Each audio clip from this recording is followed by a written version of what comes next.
주님을 환영합니다. 예수님의 이름으로 사랑하고 축복합니다. 사랑하고 축복합니다. 네, 우리 함께 말씀 보도록 하겠습니다. 출애굽기 13장 8절로 10절 말씀인데요. 우리 다 함께 보도록 하겠습니다. 출애굽기 13장 8절로 10절 말씀. 시작. 너는 그날에 내 아들에게 보여 이르기를 이 예식은 내가 애굽에서 나올 때 여호와께서 나를 위하여 행하신 일로 말미암음이라 하고 이것으로 내 손의 기호와 내 미간의 표를 삼고 여호와의 율법이 내 입에 있게 하라. 이는 여호와께서 강하신 손으로 너를 애굽에서 인도하여 냈음이니 해마다 절기가 되면 이 규례를 지킬지니라. 아멘. 네, 오늘은 출애굽기 13장 8절로 10절 말씀을 가지고 나와 후손들을 위하여 라는 주제로 함께 은혜를 나누도록 하겠습니다. 자, 함께 봅니다. 시작. 내 자녀에게 보여 이르기를. 네, 지금 이 자리에는 부모님들이 많으신데요. 자녀들을 어떻게 교육하고 있습니까? 자, 모두 다 학교와 학원을 보내시나요? 대부분 그러실 겁니다. 자, 우리는 가르치거나 배운다고 하면 모두 다 이런 방식의 공부를 생각하죠. 자, 하지만 한자어로 공부라고 하는 단어의 원래 뜻을 한번 새겨보면 현재 우리가 자녀들을 공부시킨다고 하는 것이 뭔가 좀 잘못된 것이 아닌가 하는 생각을 갖게 합니다. 한자어로 공부의 공자는 공을 들일 공이고 또 부는 지아비 부입니다. 그래서 이 두 개를 합하면 어떻게 됩니까? 지아비가 공을 들이는 것이 공부입니다. 네. 그 중국 사람들은 저걸 읽을 때 쿵푸라고 읽습니다. 쿵푸. 여러분들 나와서 무술 같은 거 체조처럼 하는 거 보시죠? 그게 다 쿵푸. 그리고 그 사람들은 일을 열심히 하는 것도 쿵푸 그렇게 합니다. 대부분 다 아버지가 가르쳐줘서 그래요. 네. 아버지가 공을 들인 일이라서. 그러니까 이 남편이 자녀들에게 공을 들인다는 것이 공부의 원래 뜻입니다. 자, 그러니 이대로 보면 공부 선생님은 누가 돼야 됩니까? 아버지가 돼야 하고요. 또 배움의 주된 장소는요. 네, 가정이 돼야 되죠. 학원이나 학교가 배움의 주된 장소가 아닙니다. 하지만 오늘날 우리 주변을 둘러보시면 아빠들의 주된 일은 돈 벌어오는 일이고 또 자녀에게 공을 들이는 것은 어떻게 보면 전적으로 엄마에게 맡겨진 것처럼 보입니다. 자, 그렇다고 엄마가 모든 공부를 다 시키는 것도 아닙니다. 왜냐하면 시킬 수가 없어요. 그래서 조금만 잘하면 학원이나 그룹과외 개인 과외 등을 이렇게 찾아 나서는 경우가 일반적입니다. 자, 많은 사람들이 이렇게 된 원인을 과거에 비해서 교육 환경이 너무 많이 바뀐 것에서 찾고 있습니다. 자, 과거에는 이 부모의 가업을 잇는 경우가 대부분이라서 딱히 다른 것을 배울 필요도 없었고 다른 선생님을 찾을 필요도 없었습니다. 하지만 오늘날은 급속한 사회 발전과 또 직업이 다양화되고 또 그 직업에 필요한 직능도 아주 전문화되는 등 그런 이유들 때문에 부모님이 집에서 가르칠 수 있는 것이 별로 없는 사회가 되었다는 것입니다. 자, 맞는 말이죠. 하지만 이것은 교육의 목적을 단순히 직업을 얻는 수단, 먹고 살기 위한 수단을 얻는 것에 한정할 때만 그렇습니다. 그때만 맞는 말이라는 거예요. 교육에는 이보다 훨씬 더 중요한 의미가 있습니다. 뭡니까? 바로 사람답게 살도록 만드는 공부가 훨씬 더 중요한 공부입니다. 그 일은 학교나 학원이 어느 정도 영향은 줄 수 있죠. 하지만 부모가 맡아야 하는 것이 정상입니다. 옛말에 자식은 누구의 등을 보고 자란다? 네, 아버지 등, 엄마 등, 부모의 등을 보고 자란다고 했습니다. 그것이 바로 그 말뜻입니다. 부모님이 어디를 향해서 걸어가는지 사람답게 사는 것에 부모님만큼 직접적이고 큰 영향을 줄 수 있는 사람은 없다는 것입니다. 비유하자면 학교에서는 더 빨리, 더 높이, 더 멀리 달리는 법을 가르칠 수 있습니다. 그렇죠? 하지만 어디를 향해 달려가야 할지에 대해서는 가정에서 가르쳐야 한다는 것입니다. 죄악된 길을 향해서 더 빨리, 더 멀리, 더 높이 달려가면 빨리 지옥에 이를 뿐이라는 거죠. 그래서 공부라는 단어를 만들어낸 고대 사람들의 입장에서 본다면 특별히 이런 예들들은 누구의 일이라고요? 아버지가 특별히 더 길잡이 역할을 잘해야 합니다. 그렇다고 뭐 어머니는 놀면 된다는 건 아니죠. 하지만 오늘 말씀에서 보시면 함께 보겠습니다. 시작. 너는 그날에 내 아들에게 보여 이르기를 이 예식은 내가 애굽에서 나올 때 여호와께서 나를 위하여 행하신 일로 말미암음이라 하고. 아멘. 그렇습니다.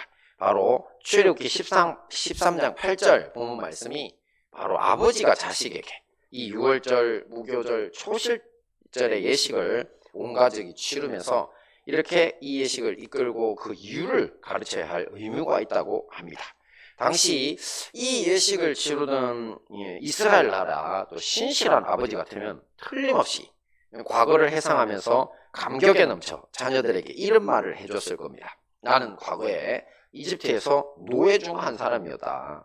그런데 어느 날 여호와 하나님이 모세와 함께 찾아오셔서 유월절 어린 양의 희생으로 우리를 구원해 주셨고 또 그 덕분에 너희들도 이렇게 풍요로운 가나안 땅에서 노예가 아닌 자유인으로 살게 된 것이란다. 이렇게 이야기를 했겠죠. 이 외에 뭐 더 이상 무슨 말이 필요하겠습니까? 자기가 경험한 일을 아버지가 이야기해 주는데 그냥 온 가족이 이 유월절 예식을 즐기면 됩니다. 이처럼 오늘날 우리 믿음의 아버지들도 신앙의 예식과 함께 이런 감격의 고백을 할 수 있어야 합니다.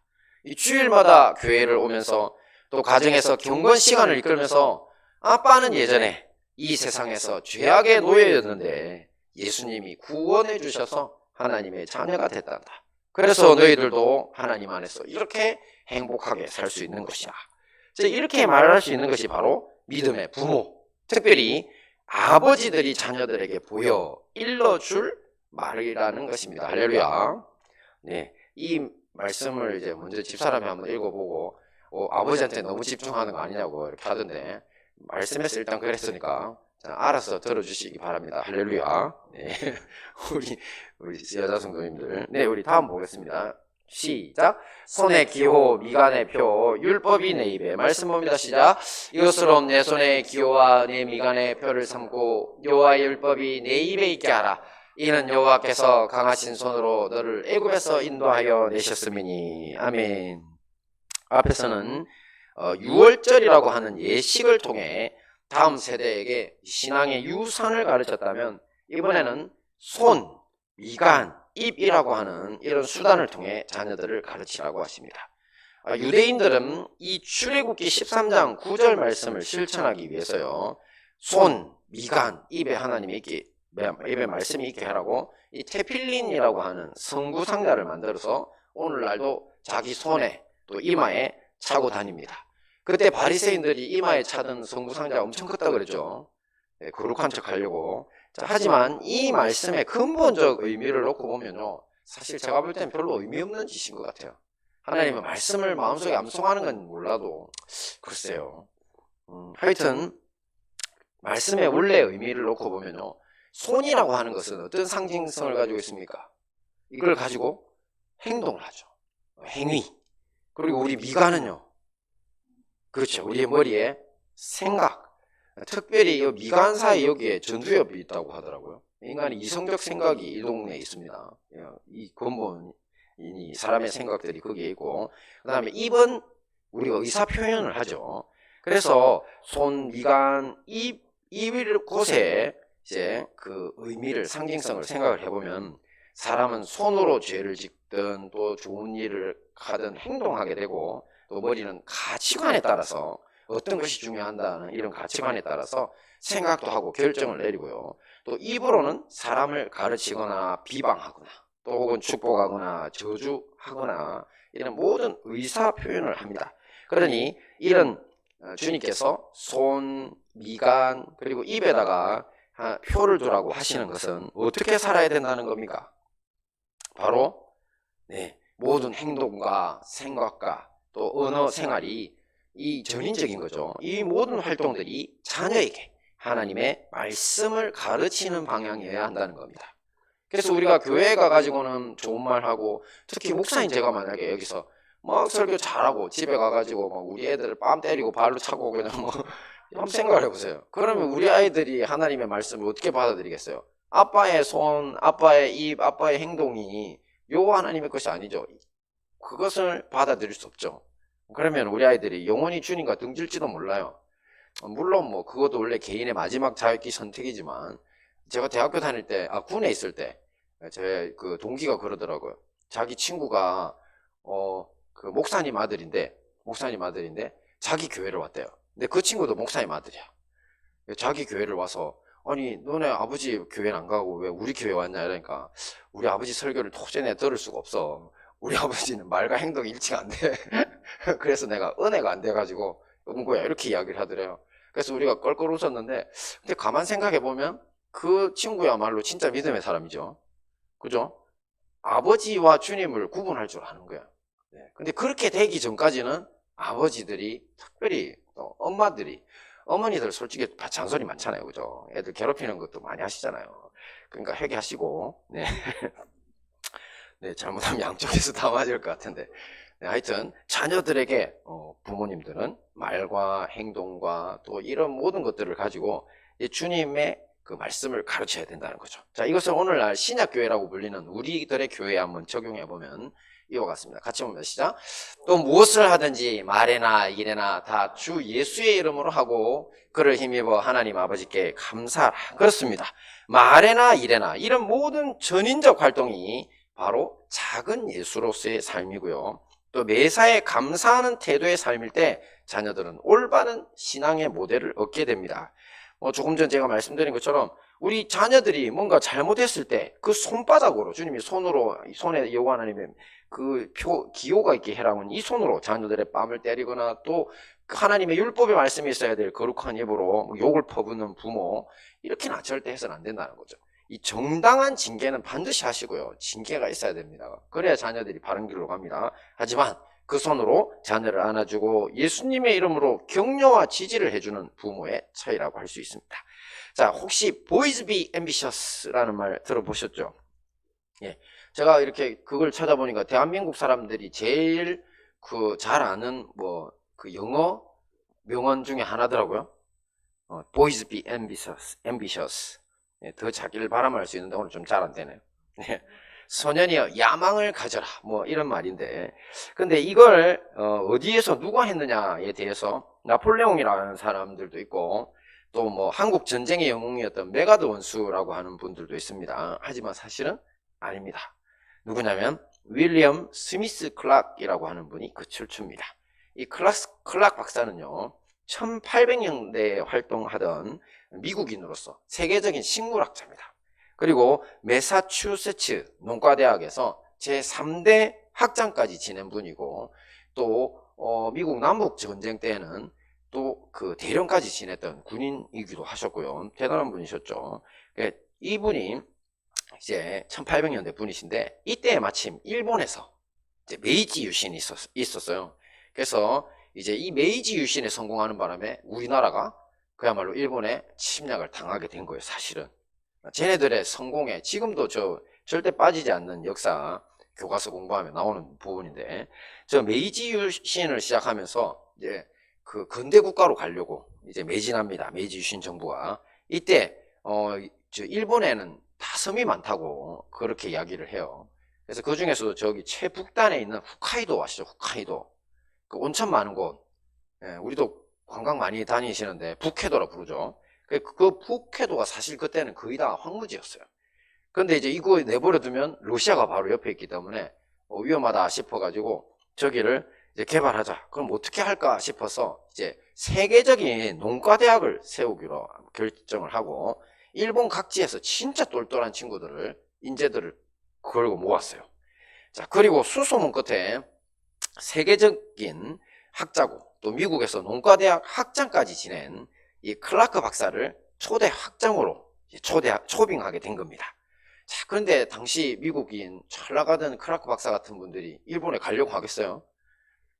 그 1800년대 또 저 먼 여행 가다가 잘못하면은 풍랑 맞으면 죽는 시대예요. 저기 굉장히 위험한 겁니다. 멀고 말도 모르고. 자, 그런데 이 당시 클락 박사는 아주 독실한 기독교인이었습니다. 그래서 먼 나라 알지도 못하는 일본 땅으로서 초청을 자기는 그때 기도하면서 하나님이 나를 저기에 선교사로 보내시는구나. 이렇게 자기가 응답을 받고 이제 그 초청에 응하게 됩니다. 자, 일본 사람들은 농업 기술 교육 해달라고 그분을 불렀다, 그죠? 하지만 클라크 박사는 올바른 사람이 되는 길, 곧 예수 믿고 하나님의 사람이 되는 길을 가르쳐야 되겠다고 결심하고 그곳으로 떠났던 것이죠. 자, 클라크 박사는 당시 황무지나 마찬가지던 북해도에서 개화의 열망을 가진 이런 일본 젊은이들을 대상으로 최첨단의 학문과 농사기술을 정성껏 가르쳤습니다. 그리고 또 다른 한편으로는 성경을 가르치고 또 회개한 학생들에게 예수를 믿겠다는 맹세 해라, 회개한 친구들 서명하고 모두 기독교인이 되도록 이끕니다. 자, 클라크 박사의 노력에 의해 그 많은 젊은이들이 훌륭한 농업 기술자가 되거나 아니면 교계 또 사상계 정계 지도자가 되어서 개화기에 일본을 이끌어 나가서 오늘날 선진 일본의 밑거름이 됐다는 평판까지 받고 있습니다. 자, 세계 기독교사에서 유명한, 지난번에도 한번 소개했었는데 우찌무라 간조나 또 세계적 지성으로 불리는 니토베 이나조 이런 같은 분들도 다 삿포로 농대 출신입니다. 이 모든 것이 초대 교장이었던 클라크 박사의 학풍을 이은 결과로 보는데요. 클라크 박사는 학생들을 열심히 지도한 후에 이곳을 이제 떠나가게 되는데, 그러면서 이제 배웅 나온 제자들에게 마지막 남긴 말이 뭐다? 소년이여, 야망을 가져라. Boys be ambitious였습니다. 근데 오늘날 전해지는 이 말 속에는요, 사실은 클라크 박사가 가장 중요하고 생각하고 학교에서도 가르치고 있었던 그 부분이 하나 빠져 있습니다. 그게 뭘 것 같습니까? Boys be ambitious for Christ입니다. 그리스도. 그러니까 그리스도를 향해서, for를 위해서라고 우리가 보통 번역을 하지만 사실은 for라고 하는 건 방향성 목표점입니다. 그래서 그리스도를 향해서라는 뜻으로 보시면 훨씬 더 이해하기 쉽습니다. 그러면 그리스도를 향해 야망을 가진다는 건 뭔 말입니까? 야망은 큰 소망이죠. 좋은 소망입니다. 이 야망은 크고 좋은 소망. 근데 그 대상이 바로 그리스도 예수라는 뜻입니다. 우리 믿음의 목표점인 작은 예수로서의 삶이라고 생각하시면 제일 이해가 쉬울 것입니다. 그러니 원문은 boys be ambitious인데 그 뒤에 또 충고해줬던 말들이 오늘날도 기록되어 있는데 제가 이렇게 번역을 해가 왔습니다. 제가 정확한 번역인지는 잘 모르겠지만 쉬웠어요 좀. 자, 소년이여 그리스도를 향해 야망을 가져라. 그 뒷부분이 돈을 위해서도 말고 이기적인 성취를 위해서도 말고 그 위해서를 다 향해서로 바꿔도 됩니다. 돈을 향해서도 말고 이기적인 성취를 향해서도 말고 사람들이 명성이라 부르는 덧없는 것을 위해서도 말고 한 인간으로서 반드시 이루어야 할 그 모든 성취를 향해, 그게 뭐다? 소년이여 그리스도를 향해 야망을 가져라. 할렐루야. 예, 이것을 볼 때 클라크 박사의 삶이야말로 이것으로 네 손에 기호와 네 미간에 표를 삼고 여호와의 율법이 네 입에 있는 삶을 살아라 하신 그대로였다는 것을 알 수 있습니다. 이후 삿포로 농대는 동시대에 세워진 동경제국대학, 지금 동경대학이죠. 세계적으로도 탑 10에 드는 유명한 대학인데 이 동경제국대보다 더 낫다는 평판을 얻기까지 합니다. 그만큼 클라크 박사의 가르침을 받은 제자들이 당시 일본에서 최고의 인재들만 모였기 때문입니다. 자, 다른 한편으로 봐서는요, 이렇게 유능한 인재들만 모였으니까 그들 내면에는 얼마나 유능한 사람들은, 그죠? 얼마나 뭔가가 끌어오르잖아요.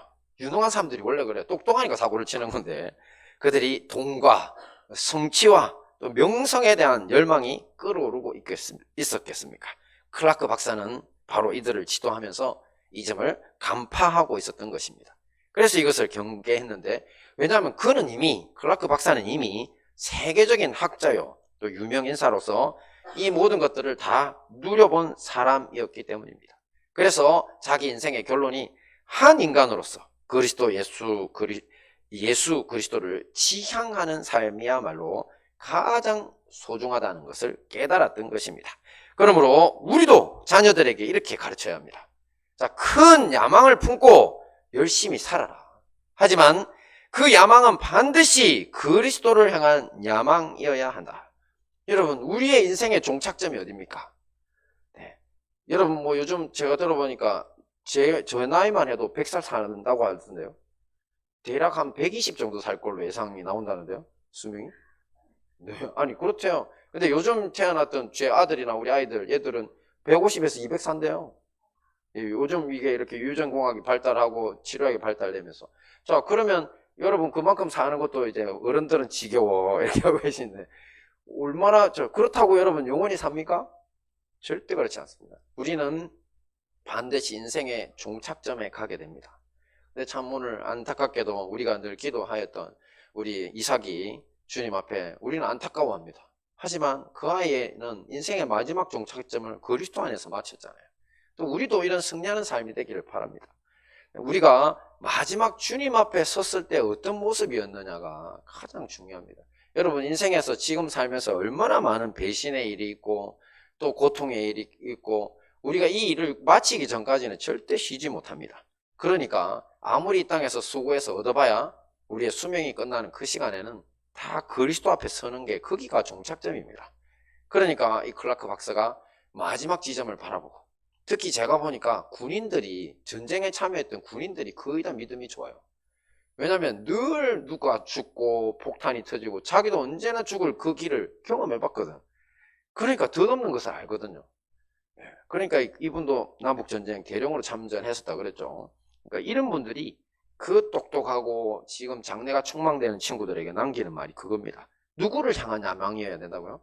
그리스도를 향한 야망, 그분을 향한 지향성. 그러면 나머지 이 세상에서 명예라 불리는 것 다 얻을 수도 있겠죠. 근데 그것조차 절대 목표가 돼서는 안 됩니다. 자, 마지막입니다. 같이 봅니다. 시작. 이 규례를 지킬지니라. 말씀 봅니다. 시작. 해마다 절기가 되면 이 규례를 지킬지니라. 네, 마지막 우리가 살펴봐야 될 부분이 이건데 하나님은 규례를 지키라고 하죠. 규례는 쉬운 말로 명령입니다. 명령. 영어 우리 요즘 뭐 태필린 하시는 분들은 ordinance 이렇게 해놨는데 명령입니다. 자, 규례를 명령을 지켜라. 자, 그럼 명령을 하나님이 높은 분이 지켜라고 했다는 건 이게 나한테 권리가 있다는 겁니까? 의무가 있다는 겁니까? 의무죠. 자, 누가 여러분 보고 의무를 행하라 하면 마음이 무겁습니까? 가볍습니까?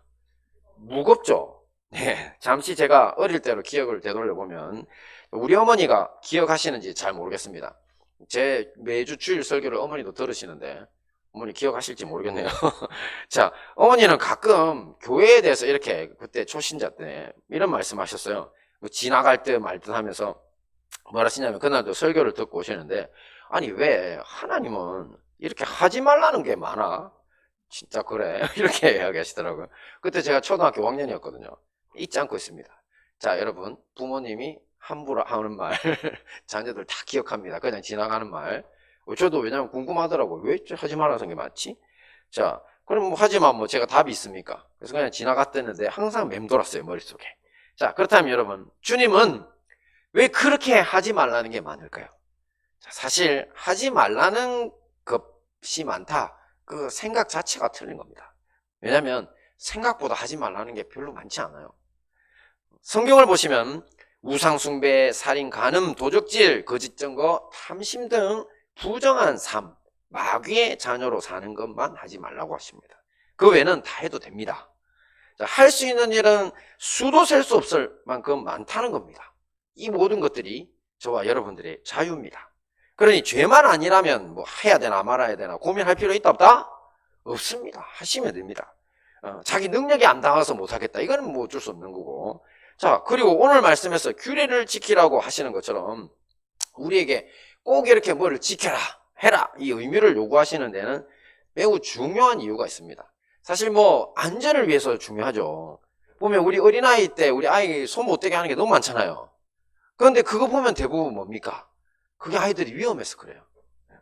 그리고 제가 우리 병원에 갔다가 우리 아이 데리고 그때 집사람이 목에 갑산성 이제 그 저하 부산대 병원에 가서 검사를 받았거든요. 이 갑산성 저하로 이렇게 나오면 평생 약 먹어야 돼요. 그래서 좀 마음이 심란한 상태에 갔었는데 근데 우리 다니엘이가 아주 애기야, 아주 애기. 그때 식당에 가서 밥을 먹을 일이 있어서 밥 먹고 있는데 옆에 이렇게 그 밥을 퍼주는, 밥을 이렇게 만들기도 하고 퍼주는 보온밥도 겸용이었던 것 같아요, 그 당시. 그래서 김이 올라오는데 다니가 그거 보고 옆에서 자꾸 찝쩍거리더라고. 아이들이 그렇잖아요. 그래서 이거 뭐 괜찮겠지 싶었는데 갑자기 으아 하더라고요. 그래가지고 놀래가 딱 보니까 그냥 그 뜨거운 김에 그냥 손이 튀어가지고 부풀어 올랐어요. 그래가지고 이놈 자식이 하면서 안아주고 막 또닥거렸는데 그때 기억이 나요. 그러니까 하지 말라고 했는데 지가 했잖아요, 그죠? 그건 왜? 해보고 싶어서. 하지만 하면 어떻게 돼요? 화상을 입는 거죠. 여기 끄트머리에 나해서 얼마나 다행이에요. 자, 그러니까 우리가 부모가 하지 말라는 의무를 주는 거, 그건 굉장히 아이들의 안전을 위한 겁니다. 하지만 또 해라고, 하나님이 이건 꼭 해라고 하는 것, 그건 또 뭐 때문이다? 안전 외에 하나 더 있습니다. 함께 봅니다. 시작. 남편은 그 아내에 대한 의무를 다하고 아내도 그 남편에게 그렇게 할지라. 자, 이것은 가족 간 이야기입니다. 자, 남편과 아내는 서로에게 지켜야 할 의무가 있는 사람들이죠. 부모와 자식 간에도 마찬가지입니다. 모든 가족은 자기 일을 찾아서 해야 할 의무, 또 서로를 돌봐주고 외부의 위협으로 지켜줘야 할 의무 있습니다. 가정에서 이렇게 각자가 그 의무를 다할 때 우리는 무슨 가정이라 부른다? 행복한 가정이라고 부릅니다. 지난주 제가 살고 있는 지역에 인근 중학교 교복 벼룩시장 같은 게 열렸습니다. 그래서 점심시간에 큰아이를 데리고 가서 겨우 상의 자켓 하나 건졌어요. 네, 벼룩시장에 많이 나와 있지 않더라고요. 근데 그 자켓 하나 그냥 사면 한 6만 원 하는데 6천 원에 샀습니다. 그래서 기분 좋았는데, 근데 뭐 아침 이는 아는 모 목사님이 딸아이를 데리고 그곳에 오셨더라고요. 그래서 제가 반가운 마음에 우리 버거킹에 가자, 내가 한번 사줄게, 점심이나 먹자고 해서 갔더니만 목사님이 또 돈을 내시더라고요. 그래서 우리 큰애하고 이제 시켰는데, 근데 마침 큰애가 이제 그런 상황이 되면 이제 식탁 세팅을 하거든요. 그걸 보면서 막 칭찬하시는 거예요. 그러면서 저기 딸은 이런 거 안 한다고 막 그러셔서, 우리 아이는 초등학교 5학년 동생 데리고 집에서 청소기 돌리지, 설거지 하지, 그 다음에 음식물 쓰레기 버리지, 다 하는데? 제가 그랬더니만, 그 아빠가, 그 애를 탁 찌르면서, 너도 좀 몸파다라고 또 그러시는 거예요. 분위기가 좋았다, 나빴다? 네, 분위기가 갑자기 확 나빠지는 거예요. 그래서 제가 그냥 얼른 말을 재빨리 가로막으면서, 제가 앞으로 우리 애들 좋은데 장가 가라고, 너 좋은데 장가 가려면 그렇게 해야 된다, 이렇게 억지로 시켜요. 제가 그랬더니만 같이 웃고 넘어갔어요. 근데 사실 실상은 아닙니다. 저는 절대 억지로 시키지 않습니다. 우리 아이들은 모르겠지만 제가 아이들을 불러놓고 이렇게 이야기했습니다. 집에서는 아빠, 엄마, 할머니, 또 너희들이 의무적으로 해야 할 일이 있다. 근데 알다시피 할머니는 살림 사시고 엄마 너희 가르치고 아빠도 목기도 해야 되고 바쁜데, 근데 이제 너희들이 할 일인데 원래 집에 청소하고 뭐 설거지하고 이런 거, 근데 그거 이때까지 우리가 대신 다 해줬다. 그러니까 이제 너희들 좀 학교도 잘 안 나가고 하니까 집에 있는 동안 또 학교 나가더라도 틈날 때마다 이제 너희들 다 컸으니까 일 찾아서 해라. 이거 너희들 일 맞아 아니야 하니까 다 맞다고 하더라고요. 네. 그러고 나서 이제 자기들 일이니까 열심히 하는 거죠. 할렐루야. 네. 이게 바로 우리 애들 해야 될 의무입니다. 자, 이게 바로 가족 구성원들이 부모 자식 간에 서로의 의무를 이렇게 충실히 다할 때 우리는 서로가 행복해져요. 그죠? 자, 이것은 가정뿐만 아닙니다. 국가는 통치자들이 국민에 대한 의무를 다하고, 또 국민들은 납세, 국방 등 국민의 의무를 다하고, 그러니까 통치자는 국민에 대한 의무, 그리고 국민들은 국민의 의무를 다하고, 또 회사는 이 기업주가 있죠. 종업원들에 대해서 정당한 대가를 지불하고 또 복지를 책임지고, 또 종업원들은 높은 생산성, 또 높은 판매고로 회사를 성장시키면 그 나라는 부강, 그 회사는 번영할 수밖에 없죠. 이것이 바로 우리 하나님이 우리에게 어떤 의무를 다하라고 명령하시는 진짜 이유입니다. 그래야 가정이 살고 회사가 살고 서로 더 행복해지기 때문입니다. 그런데 오늘날 문명화, 또 물질적 풍요를 이뤘다고 하는 서구 문명과, 또 우리나라도 같은 꼴을 보고 있는데, 이 대한민국 역시 계속 이와 반대되는 현상이 나타납니다. 왜냐하면 책임보다는 권리가 훨씬 중요하답니다. 그리고 자유라는 이름으로 온갖 방종을 일삼는 것이 일상화되어 있습니다. 뭐 보면은 늘 뉴스가 그거잖아요. 뭐 나라 지도자들인데 정치인 누군데 뭐 병역 비리, 또 무슨 이번에 무슨 라임 사태, 뭐 옵티머스, 다 한탕주의 정치인들이에요. 그 사람들 다 결lem되어 있어요. 그리고 젊은이들은 또 어쨌든지 군에 한번 안 가보려고 얼마나 애를 쓰는지, 또 악덕 기업주들 착취하죠. 또 외국인 노동자들한테도 그러고, 또 노조들은 또 하면 안 되는 불법 파업 그렇게 잘해주는데도 또 파업하죠. 이런 사람들 모두 자기 권리를 남용하거나 의무를 지지 않기 위해서 그야말로 참담할 정도로 노력 중입니다. 자, 이렇게 되면 앞으로 우리나라와 기업들은 망하고 가정은 해체될 수밖에 없습니다. 바로 의무를 다하지 않는 가정, 기업, 나라의 미래가 이렇다는 거죠. 그러니 지켜야 할 것을 지켜야 하는 의무감이 뭐라고요? 정답이라는 겁니다. 이 너무 과도한 의무가 문제인 거지, 정당하고 당연한 의무는 우리 자손과 우리 후손들이 함께 번영하도록 만드는 축복의 도구인 것입니다. 그러니 우리 믿음의 형제 자매들이라도 각자의 자리에서 자기가 맡은 바 그 의무를 충실히 이행하도록 힘써야 할 것입니다. 네, 말씀 정리하겠습니다. 오늘 받은 세 가지 교훈, 첫째 뭐였습니까? 이 자녀에게 보여 이르기를. 그렇습니다. 아버지 역할이 특별히 중요하다 했죠. 둘째는요, 손에 기호, 미간의 표, 율법이 내 입에. 그렇습니다. 이 모든 본을 보여 우리가 예수님의 이름으로 살아가는 사람들이 되어야 된다 했죠. 그리고 마지막은요, 이 규례를 지킬지니라. 의무 중요하다 했죠. 이 모든 말씀으로 나와 우리 후손들에게 축복이 넘치는 삶으로 승리하시는 우리 행복한 다니엘 교회와 형제교회 성도님들 되시기를 축원합니다. 아멘. 네, 오늘 이 말씀을 듣고 우리 다 함께 기도하겠습니다. 네, 오늘 주님께서 주신 말씀 받고 기도하고, 또 특별히 우리 오늘 김재공 목사님 가정 우리 하나님께서 또 위로해 주시고, 또 우리 이삭이 천국에 받아주셔서 감사하고, 또 이 가정이 남은 생을 우리 이삭이가 다 하지 못한 그 사명 감당하고 천국에서 영원히 함께 행복한 시간 보낼 수 있게 해달라고, 더 위로해달라고 우리 기도해 주시고, 다 같이 두 손 높이 들고 기도 3차, 주여 3차, 주여 주여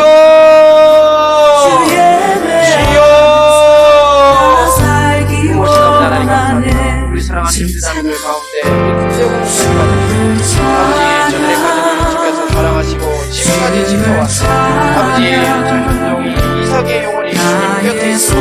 아버지, 이 아이가 이 땅에서 통통나고 우리 가정을 지키고 보호하셔서 또한 영원한 이 아이의 삶을 주시옵소서.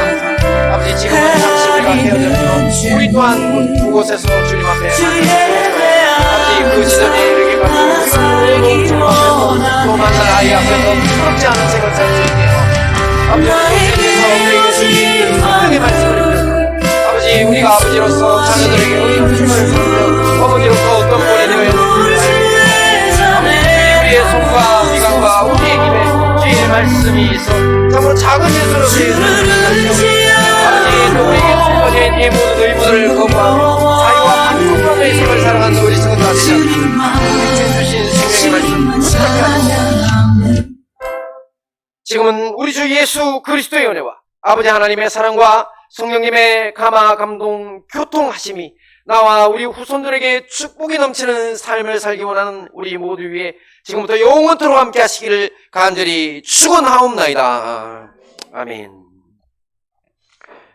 네, 우리 말씀을 마쳤습니다. 옆에 계신 분들, 나와 우리 후손에게 축복 넘치는 삶 사세요. 인사하시면 좋겠습니다. 세상 다 변하고 삶의 끝이 와도 주 없인 살 수 없네. 주만이 내 영광 변치 않는 진리 주 없인 살 수 없네. 내 주 없인 살 수 없네. 내 주 없인 살 수 없네. 내 인생의 등대 내 삶의 소망 없인 살 수 없네.